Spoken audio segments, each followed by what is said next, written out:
that boy. You know what?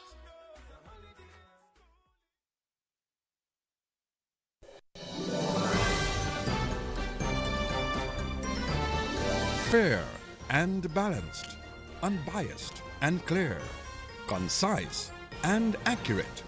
This is the DBS Evening News. Here now is your presenter with the headlines.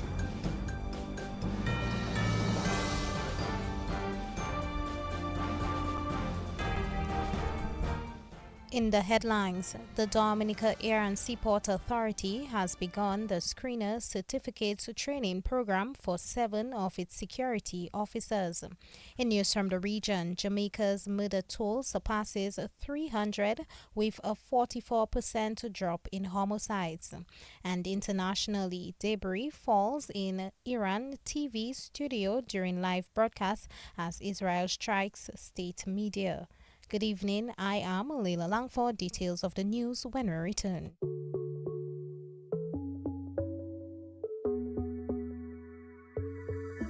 It's the energy of we people, something pulsing inside. It beating every soul, a feeling we cannot hide. It's always pushing us forward, the limit up in the sky. There's rhythm in how we flow, a rhythm that can't be denied. It's in the feeling in how we talk.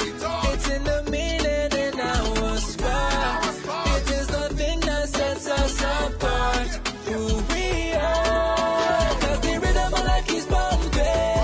Together going strong, no matter what we keep things flowing. For the people we will go all in. Our hands up in the sky, celebrate and come let your rhythm flow. Flow, flow, flow, flow, flow. Come let your rhythm flow. Come let your rhythm flow.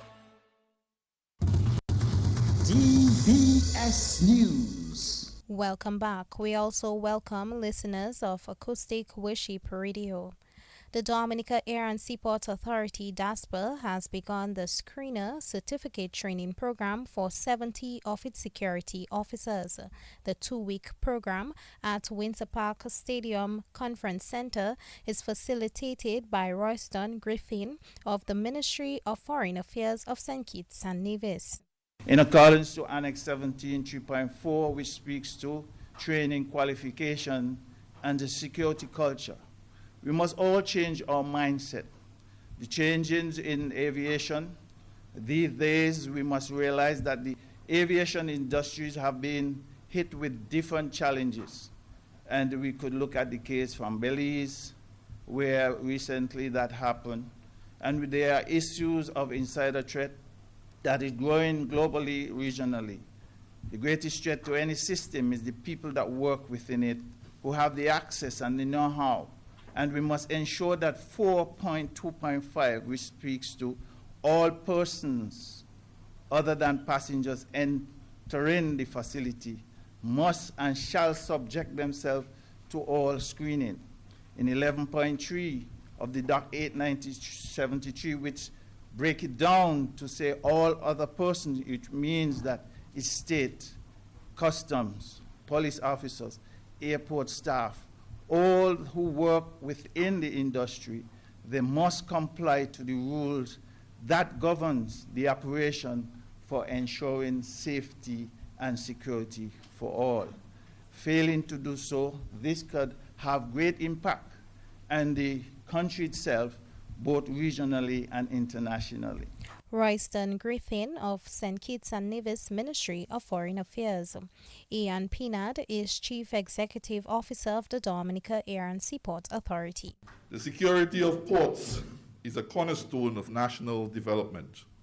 Whether through air or sea, these gateways must be protected by individuals who are not only committed but trained and certified to the highest possible standards. Today, we take a bold and proactive step towards enhancing the quality, effectiveness, and professionalism of our screening personnel.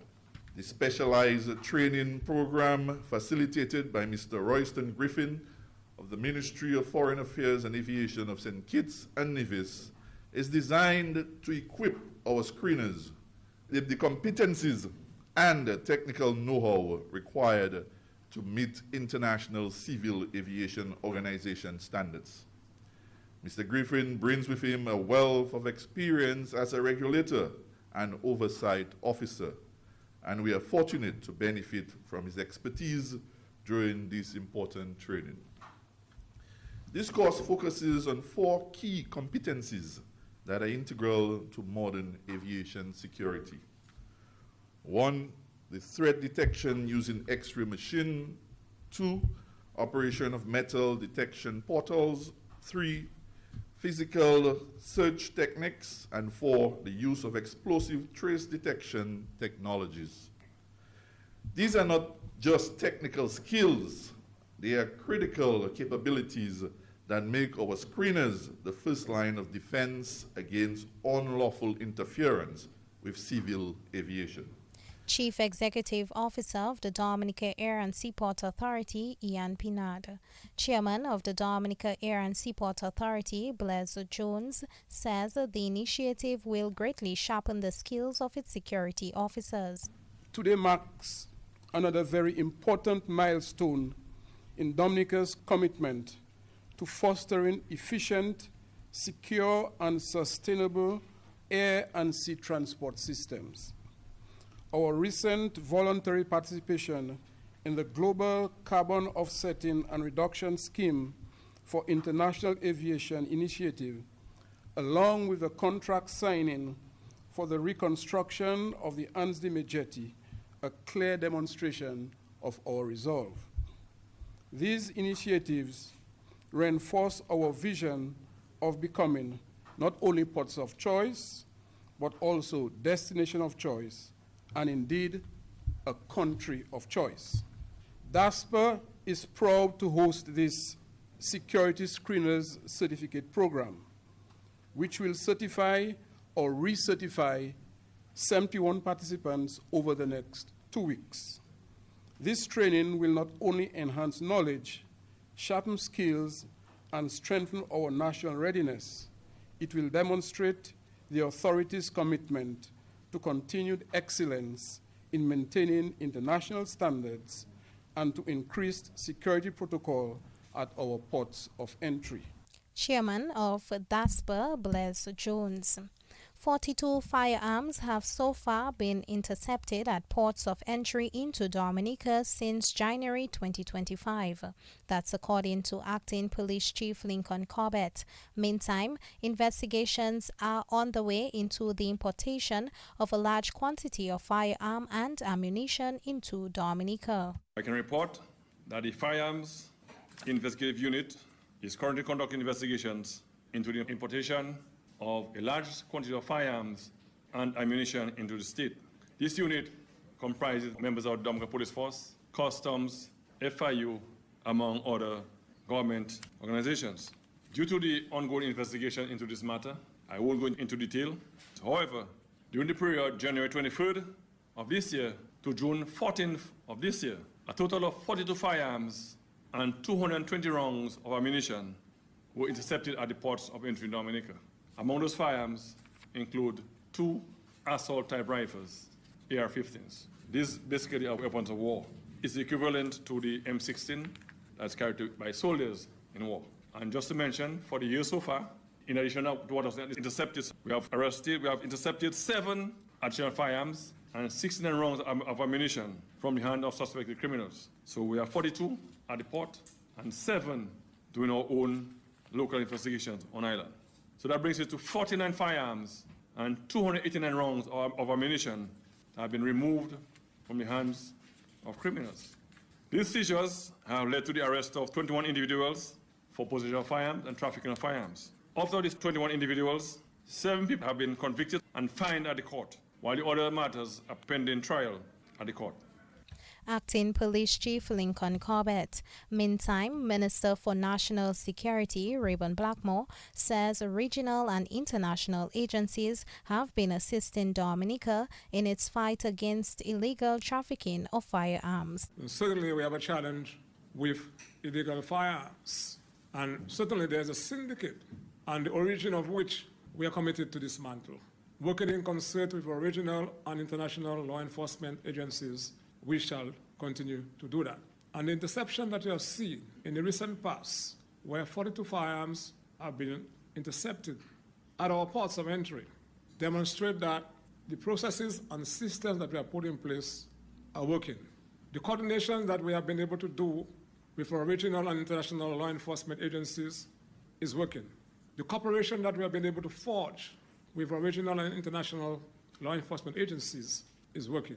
The intelligence that we have been able to cultivate is also very effective. Therefore, what we have done in order to ensure that we have the infrastructure in place to intercept illegal firearms coming to the country and components of firearms coming to the country, we were able to invest $2.7 million in order to actually procure scanners, which are now installed at all of our ports of entry, including the one at Longhouse in Portsmouth, to ensure that we have the infrastructure and the personnel so to do.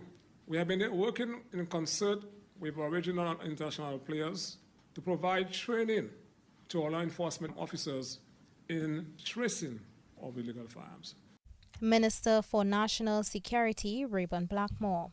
In other news, Dominica is one of 4 Eastern Caribbean countries under consideration for travel restrictions by the U.S., according to a memo obtained by the Washington Post. Antigua and Barbuda, Dominica, St. Kitts and Nevis, and St. Lucia are listed in a leaked State Department memo obtained by the Washington Post, which reveals that the Donald Trump administration is reviewing potential visa bans or other restrictions for nationals of 36 additional countries. The 4 Caribbean countries named in the memo have previously defended their CBI programs as legitimate tools for economic development, with safeguards including rigorous due diligence. According to the Post, the memo signed by the Secretary of State, Marco Rubio, and circulated to U.S. diplomatic missions over the weekend gives the listed governments 60 days to meet newly defined benchmarks. Governments have been given a deadline of 8 a.m. Wednesday to submit an initial action plan outlining how they intend to meet the requirements. A key concern cited in the memo is the sale of citizenship without a residency requirement. The memo also referenced other issues such as alleged incidents of anti-American activity in the U.S. by nationals of listed countries. However, the memo also suggests that countries willing to accept third country nationals removed from the U.S. or to enter a safe third world country agreement could alleviate some of Washington's concerns.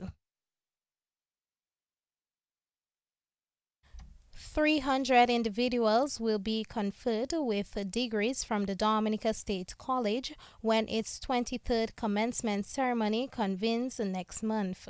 A special honors ceremony will be held on Tuesday, July 1st, 2025 at the Goodwill Parish Hall to recognize outstanding academic achievements ahead of the commencement ceremony.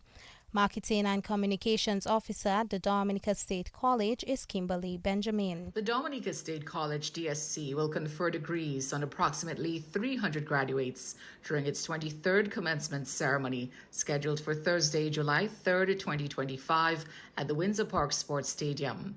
In the lead-up to this milestone event, a special honors ceremony will be held on Tuesday, July 1st at the Goodwill Parish Hall to recognize outstanding academic achievement. Graduates will receive degrees from the Faculty of Applied Arts and Technology, Faculty of Arts and Sciences, Faculty of Education, Faculty of Health Sciences, Faculty of General Studies. The commencement ceremony will feature Dr. Natasha Maxine, endocrinologist, as the featured speaker. The event will be co-hosted by Ms. Kimberly Benjamin, Marketing and Communications Officer, and Mr. Alden Gage, Senior IT Technician. The ceremony is scheduled to begin at 2:30 p.m. and will highlight the hard work and perseverance of the 2025 graduating class. Marketing and Communications Officer at the Dominica State College, Kimberly Benjamin. Dominica's Minister for the Environment, Kozia Frederick, has been appointed as head of the 14-member Small Island Developing States SEEDS UN Regional Group. The appointment came during the opening session of the 13th meeting of the UNFCCC Facilitative Working Group of the Local Communities and Indigenous Peoples Platform, which was held in Germany last week. The session set an ambitious 2025-2027 work plan to deepen the integration of traditional knowledge and community-led solutions throughout the global climate process.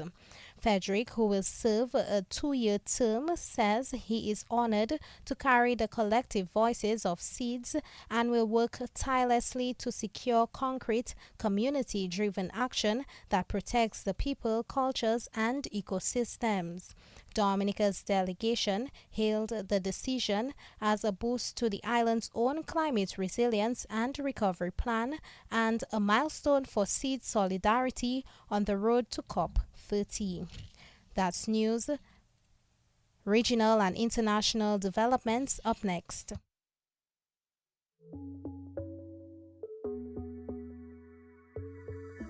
It's the energy of we people, something pulsing inside. It beating every soul, a feeling we cannot. It's always pushing us forward, the limit up in the sky. There's rhythm in how we flow, a rhythm that can't be denied.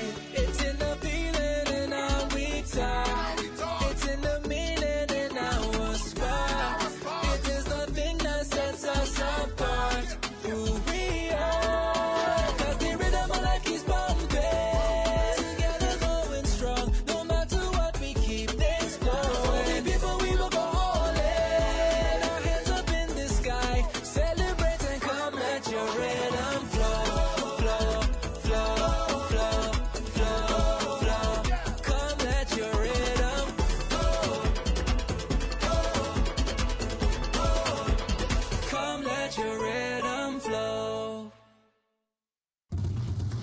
DBS News. In news from the region, Jamaica's murder toll surpassed 300 homicides on the weekend, according to the latest serious crime statistics published. As of June 14, the murder count stood at 303. This means that 14 people were murdered over the last week between June 7th to 14th, as the murder count for the week before was 289.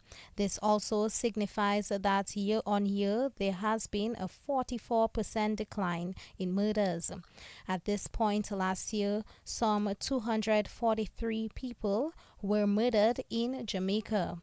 Meanwhile, Jamaica's National Security Ministry projects that if current trends continue, the country will end the year with fewer than 800 murders, an achievement not seen in decades. And internationally, Israel says it has attacked Iran state media buildings in Tehran. The airstrikes were captured live on TV with debris falling into the studio and a presenter heading off camera. The Israel military earlier warned people in parts of Tehran's District 3 to leave as it was targeting military infrastructure in the area. Earlier, Israel said it had full aerial operational control over Tehran 4 days after launching strikes on the country. And that's news, the DBS Evening Sports Report. Up next with Joseph Fado. Covering the nation and beyond. DBS Sports Report. Rudolph Thomas Enterprise in Portsmouth, your suppliers of building materials and hardware products. Over 20 years experience in the business. Rudolph Thomas has lumber and plywood, Portland and tile cement, steel rods, galvanized and fence pipe. And Rudolph Thomas can meet all your wire needs. Galvanized roofing sheets, doors, windows, toilet sets, face basins and bidets. PVC piping, fittings and lattice. Check out Rudolph Thomas for ceramic and vinyl floor and wall tiles, nails, nuts and bolts, paint and painting supplies. And check out their line of electrical and hand tools. And Rudolph Thomas is your one-stop shop for hard-to-find items like fiberglass mat and fiberglass resin and welding rods. Go now to Rudolph Thomas on 1240 Bay Street in Portsmouth.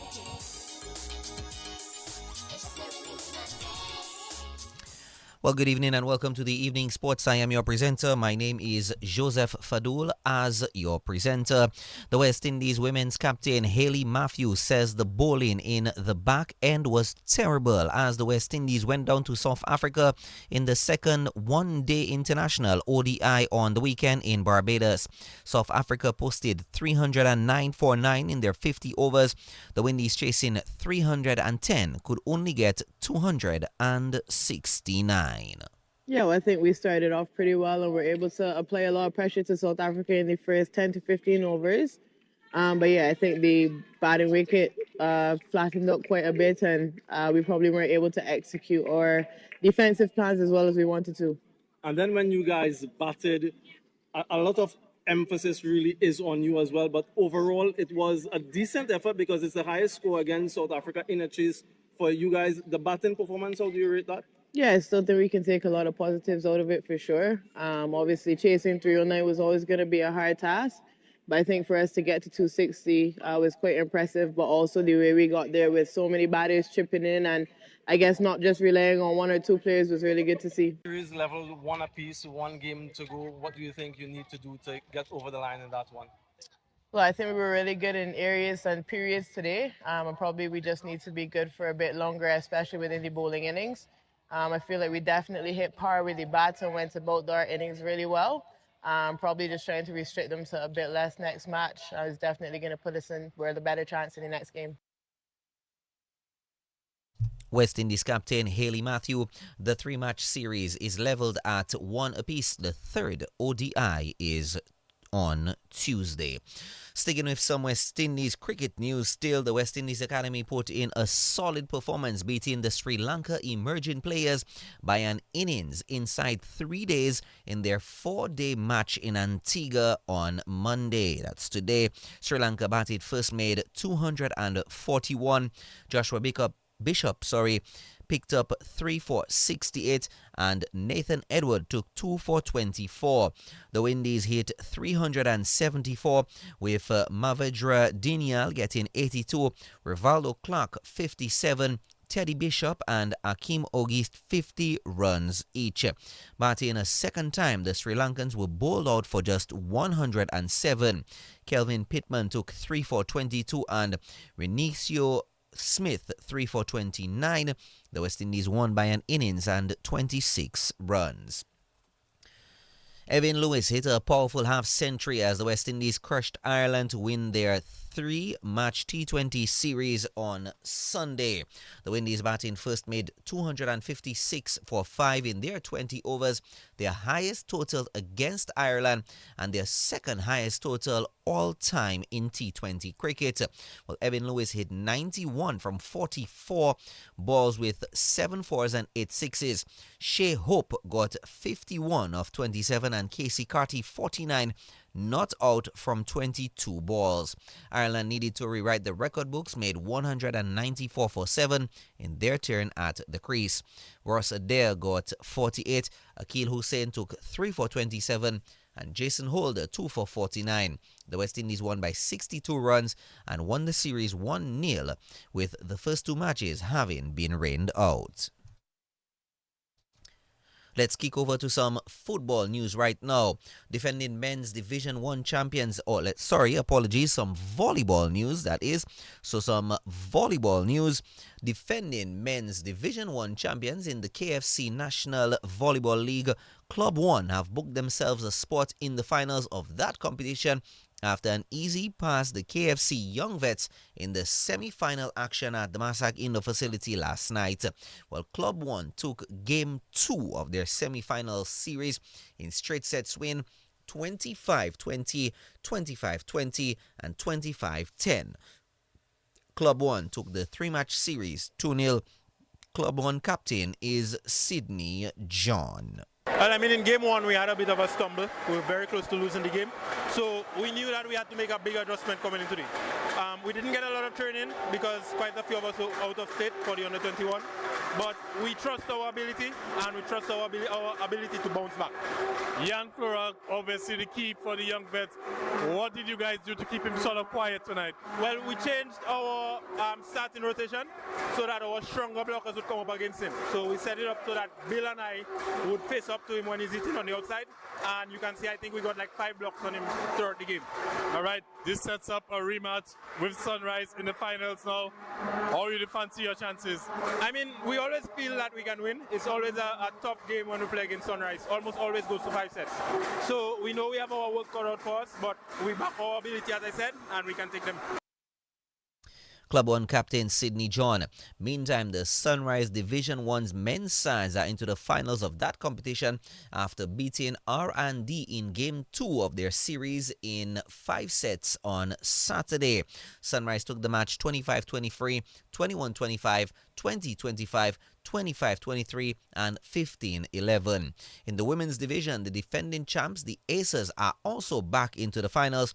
They swept their semi-final series with the Celtics 2-1 after taking the Game 2 of the series 3-1, while Club 1 have forced a third and decisive Game 3 as they beat the Sunrise Women in 4 sets last night. And in the men's Division 2, R&D Academy are into the finals, having beat Sunrise in straight sets and winning their series 2-0. Club 1 are also into the finals after they beat the Breakers from Portsmouth in straight sets in Game 2 to win their series 2-0. Well, now let's kick over to some football, where the defending Dominica Football Association DFA Premier League champions, the Central Cooperative Credit Union Dubla FC, have ended round 1 of the Premier League with a 3-point cushion over second place Belfast Estate Maho Soccer Strikers. The defending champs missed a golden opportunity to make a 5-point gap as they were held to a draw against 10-men Middleham United last night at the DFA Technical Centre. Well, Middleham played with 10 men for about 75 minutes of the match and still managed to come from behind twice to secure the draw game 2-2. Brielle Thomas and Chad Bertrand scored for Dubla, while Jovan Matthew and Ryan Matthew scored for Middleham United. Jovan Matthew was named player of the match. Working hard, putting in the work. We come tonight tough. We go down with a red card early, but we have managed to come back and get a draw against the champions, so thankful for that. What were the discussions like? Because going down a man against Dubla with all that firepower, how did you guys sort of reorganize back there, to keep them quiet? It was early. We tried 1-2 tactics. Thank God they missed 1-2 goals, 1-2 easy goals. So when you miss goals in a game like that, you expect opposition to come back. But after time, we just go inside half-time, our coach come up with a game plan, and we just come inside there and try our best to execute it. All right, what does it say about the character of your team, though, coming from a goal down twice to rescue a point in this encounter? Plenty of us have to change, but I would say it's a nice fight from the boys. Everybody try. We put in a good effort, and I'm just happy with the boys. Man of the match, Jovan Matthew. Dubla's head coach, Malcolm Bertrand, says it was a disappointing result. Well, not happy with the performance of our team. I mean, credit to Middleham, 10 men, and they kept fighting. We kept them in the game, and they kept fighting. That's basically it. We know what was expected. It has to be a dead ball. And for some reason, we was sleeping on the 2 dead balls he scored, so that's how it is sometimes.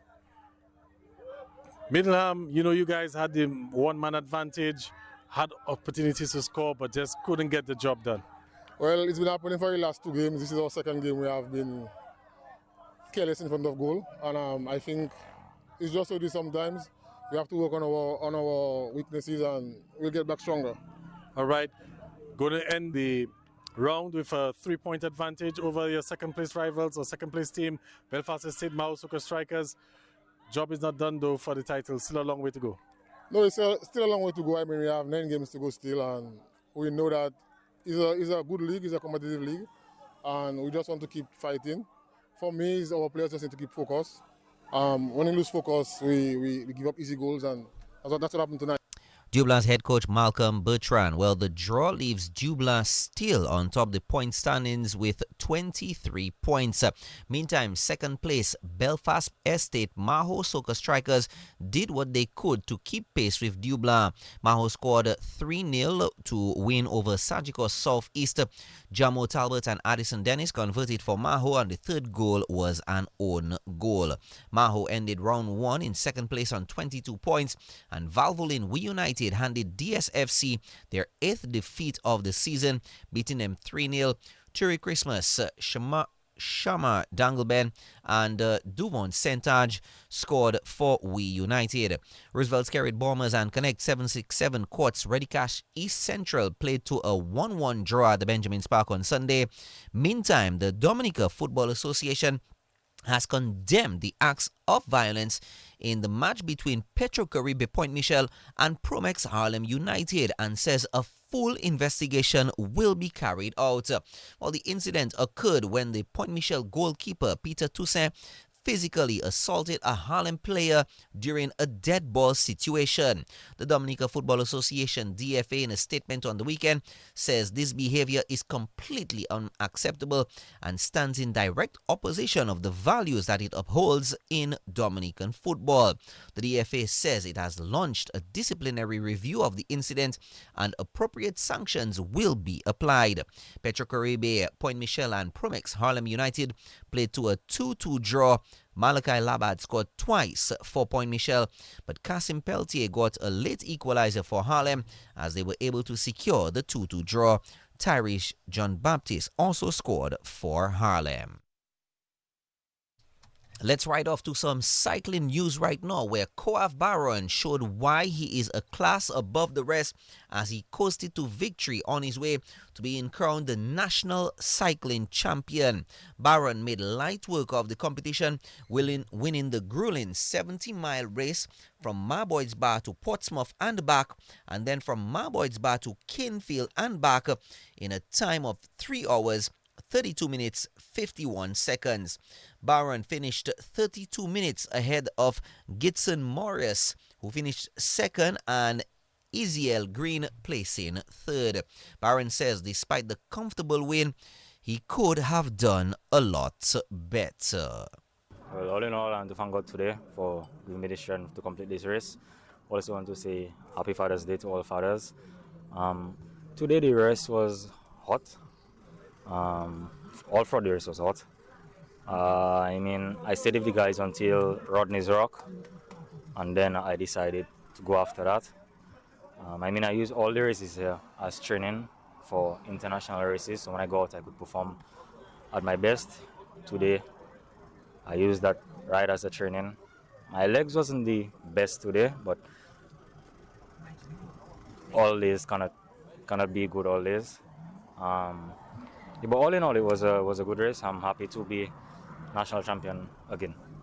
Satisfied with the time overall? I wanted to do it faster, as usual, but time is good. The time is good. Let's talk about the challenges of this race, because riding alone is always the biggest challenge, first of all. So how difficult was it? I'm accustomed to riding by myself, on my own. One of the challenges, I should say, was I changed my gearing on my bike, so it's a bit harder.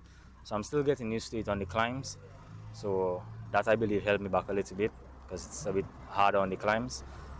But I rode a good race. National cycling champion Coaf Baron Ross Semper won the junior division from Marboy's Bar to Qualiho and back in a time of 2 hours 22 minutes, and Rachel Semper won the women's division, which took the riders from Marboy's Bar to Layu and back. Well, we've come to the end of this evening's edition of the DBS Sports Report. Thank you very much for joining us. On behalf of Layla Langford, who brought you the evening news, I was your sports presenter this evening, Joseph Fadul. Rudolph Thomas Enterprise in Portsmouth, your suppliers of building materials and hardware products. Over 20 years experience in the business. Rudolph Thomas has lumber and plywood, Portland and tile cement, steel rods, galvanized and fenced pipe, and